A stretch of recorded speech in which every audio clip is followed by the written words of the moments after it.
Bonjour,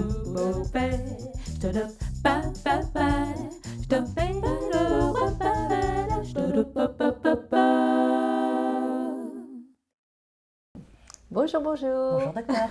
Vous êtes la référente et la cadre du service de dialyse ici. Exactement. Oui. Ouais. Donc vous êtes là depuis peu de temps, hein, si j'ai bien compris. Depuis 1 mois et demi. Ouais, mais vous étiez déjà Oui, je viens du monde de la dialyse. en dialyse auparavant. Infirmière de dialyse, puis responsable de service dans un autre centre. Et donc depuis peu ici. Ok. On aimerait bien parler un petit peu des fistules et de comment c'est géré par les infirmières et par l'équipe globalement. Donc il y a des référents pour les ponctions, etc. Oui, nous avons des infirmiers référents, des infirmiers expérimentés qui ont donc une référence fistule. Ils sont généralement en charge des premières ponctions. Ok. Ils encadrent les nouveaux. Si des infirmiers ont un problème avec une fistule, une question, c'est les personnes ressources. Ok, super. C'est quelquefois un peu bousculé dans le planning et on sait, moi je reçois pas mal d'infirmières qui viennent en stage et elles me disent que des fois elles n'ont pas trop le temps de bien examiner, etc. Ça paraît quand même super important de prendre le temps de pouvoir examiner, de Bien palper la fistule, etc. Bien sûr. Avant toute ponction, hein, il est recommandé de toucher sa fistule, son abord, ressentir le thrill, voir si tout va bien avant de ponctionner. Ouais. Ça permet en plus d'apprendre à connaître chaque fistule. Bien sûr, exactement. D'apprendre à connaître sa consistance, plus ou moins battante, voilà, la profondeur, le trajet. Exactement, oui, ce qui va faciliter la ponction en elle-même, l'acte de ponction en lui-même. Ouais. Et puis dans le rapport à l'autre aussi. Bien sûr. C'est hyper important. C'est le bras du patient, c'est effectivement sa voix d'abord, mais c'est un tout, le patient, donc le toucher, lui parler avant de le ponctionner, bien sûr. C'est hyper rassurant pour eux. Bien sûr. Dans la surveillance, est-ce qu'il y a des éléments dont vous pouvez nous parler? Qu'est-ce que vous recommandez aux infirmières qui arrivent? Comment ils vont surveiller? Bon, alors, comment ils vont examiner? Et puis après, comment ils vont surveiller dans le temps? Alors, en premier lieu, l'aspect visuel. Ensuite, au toucher, comme on a dit, le thrill. Elles peuvent aussi s'aider du stéthoscope pour voir les pulsations, pour écouter. Mais surtout, vraiment, le visuel, si tout va bien, écouter le patient, lui poser des questions, s'il n'y a pas de douleur. Une éducation est faite au préalable au patient aussi sur comment entretenir sa fistule et protéger sa fistule. Et au quotidien, par un simple geste, un simple regard sur le bras de la fistule, en fait, ça devient naturel. On recommande aux patients, attention, pas de bracelet serré, attention, pour les patients qui peuvent avoir une montre, etc. Et si tout va bien...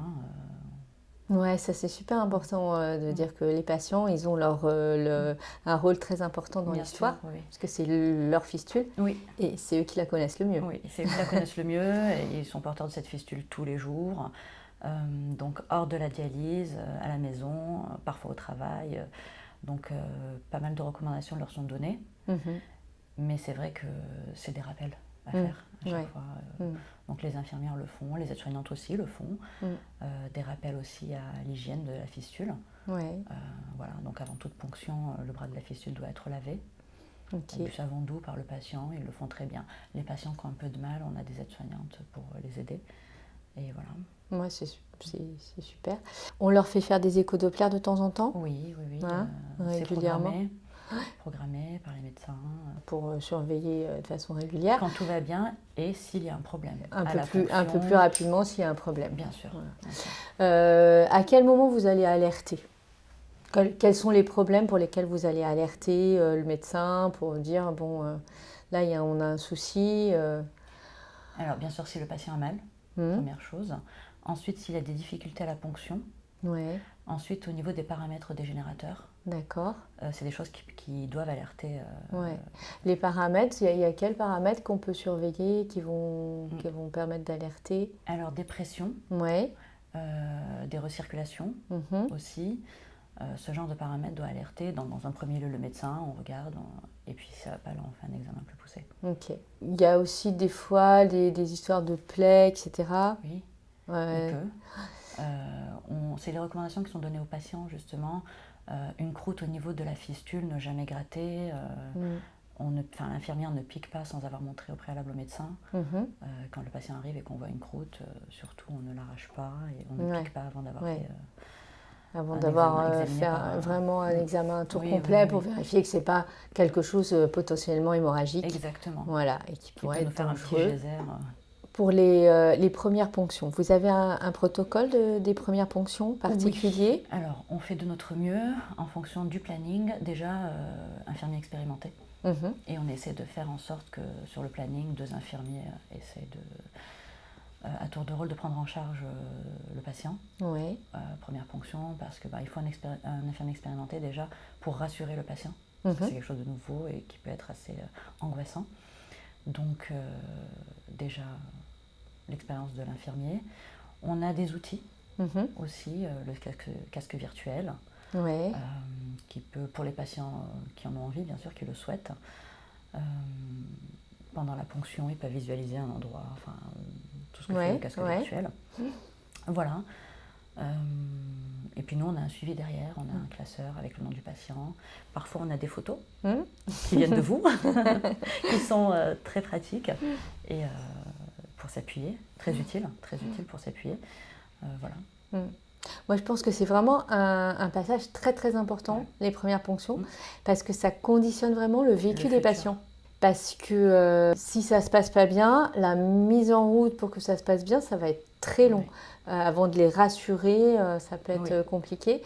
Et c'est vrai que si on dit « Ah ben non, on ne peut pas au niveau organisation, puis tout le monde doit pouvoir piquer », et ben là, ça va pas. Ça va pas. Parce que finalement, on met tout le monde en difficulté. Le soignant, parce que piquer les premières ponctions, c'est hyper difficile.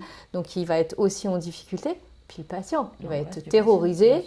Et même physiquement, quand on a peur, on spasme. Et on a encore plus mal. Et c'est encore plus difficile à piquer. Et on a encore plus mal. Voilà, donc c'est pour ça que nous on a fait Et puis moi je dis toujours, c'est pas une urgence de commencer à piquer.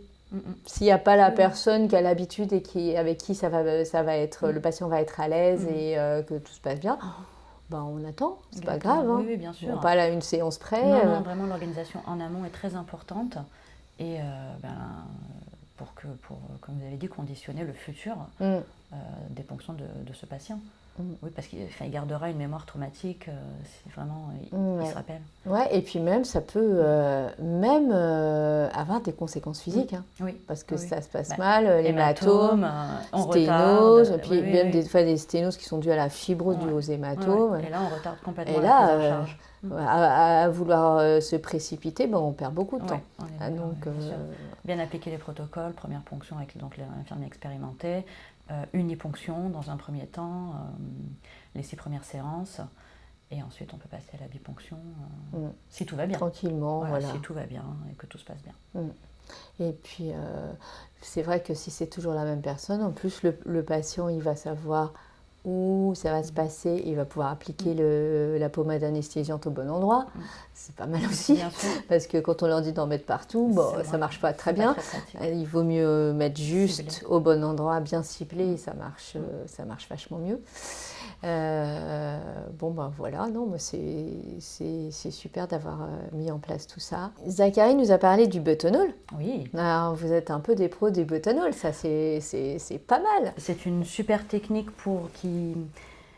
qui évite les anévrismes. Donc esthétiquement parlant, c'est très apprécié des patients. Ils n'aiment pas du tout avoir les fistules qui deviennent anévrismales, c'est assez pénible. C'est une gêne pour eux, donc on voit que ce soit femme ou homme, ils se cachent les bras, ils sont gênés parce que c'est une source de questionnement de l'entourage, etc.